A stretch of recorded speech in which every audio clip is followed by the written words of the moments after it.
Hello and welcome to another episode of the podcast. I've got quite a big topic for us to explore today, but I'm going to do it in a short and concise way that is really easy for you to understand and to take some stuff away from. So today we are going to explore the conflict that we all experience between the need for attachment and the desire for authenticity. And so I want to start off by looking at a couple of definitions so we know what we're talking about. So attachment, and you may have heard of the attachment styles, so fearful, avoidant, anxious, secure. Attachment is the drive in each of us to connect with others, right?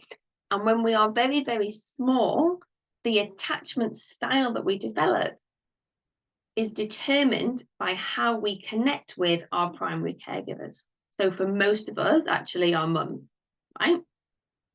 And so so let's just spend a moment to pause, and I'm going to read that again. The drive in each of us to connect with others, right? And so sometimes we learn that we have to be a certain way in order to be accepted and connect. And we can learn that really, really early on. Even if we have a parent that's like, don't cry, don't be sad, don't be X, Y, and Z, we learn that very, very early, right? And then in contrast for most of us, authenticity is our drive to know and be ourselves, right? The drive to know and be ourselves. But if we learn very early on that who we are is not okay, then potentially we never take that step to know who we are. We don't know what being ourselves looks like, right? And so that drive for connection, that drive for attachment, directly competes with our desire to be ourselves, right? And so we learn that if we want to connect, if we want to be accepted, we have to abandon and lose ourselves in the process.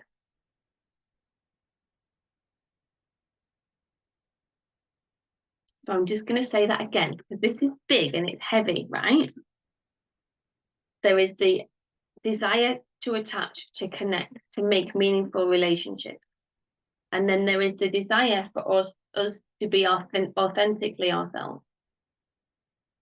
And when we learn very early on and then have it reinforced throughout our lives, that in order to attach and to make connections, we have to mold ourselves to fit rather than being who we are, we can very quickly lose that authenticity piece.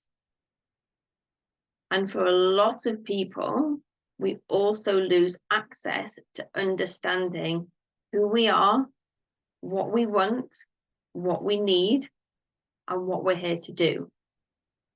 Because we spend so much of our time in that attachment piece. And so I just really want to let that land for you this week, for you to explore and think about, where are the times in your life where you are authentically you? Do you even know what authentically you looks like? And where might you be abandoning yourself because you learned that's how you needed to be in order to be accepted and fit in? So a really common example that you might experience now, or that I maybe have experienced in the past, I don't really drink alcohol very often. I don't have an alcohol addiction issue. I have many others, but like alcohol has never been one of them. But sometimes I will choose to accept an alcoholic drink in order to connect as part of that attachment, to not be the odd one out in the group. I don't do it very often, but sometimes I will, right? Whereas if I was in my authenticity, I would just be very comfortable saying no thanks to the drink.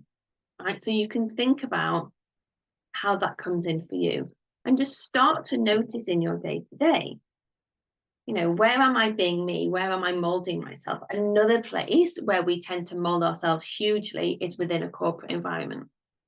Where am I abandoning myself and who I am? Because I've learned that in order to attach, to connect, to be accepted in this place, I need to be something different. Because this is a huge, huge key of being who we are, accepting who we are, and being willing to show ourselves in the world. And so often we've got no access to any of it because we abandoned it really, really early on. So attachment and authenticity is actually the first module in my Address and Unlock program. And it's so important that we start here so we can get really, really clear on where are we abandoning ourselves? What are the patterns of behavior we've got? What have we developed? How have we adapted in order to connect, in order to fulfill those attachment needs?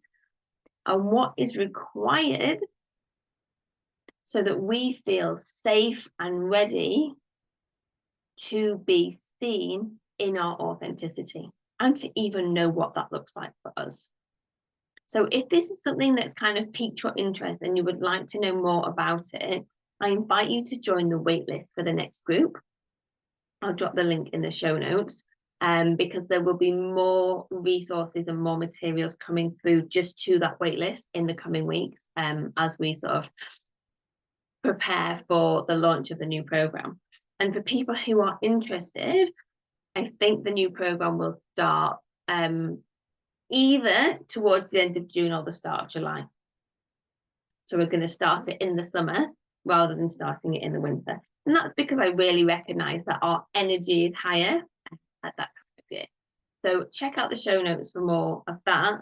And just to come back to your key takeaways from today, thinking about attachment as the drive in each of us to connect with others. What are you doing in order to attach, right? Versus authenticity, your drive to know and be yourself, quirks and all, right? How much do you have awareness of your authenticity? And if you want a resource that isn't me to learn about this in a little bit more detail, I refer you to Gabor Maté's most recent book, The Myth of Normal. And chapter 7 in that book explores the topic of authenticity and attachment and the real contradiction often between the two. So that's a great resource if you want to check it out. Okay, that's it from me today. Short and sweet, but punchy, right? So really just sit with this over the next few days and see what comes up for you. And if you would like to explore any of it or have any questions, please let me know. Have a great week and I will see you soon.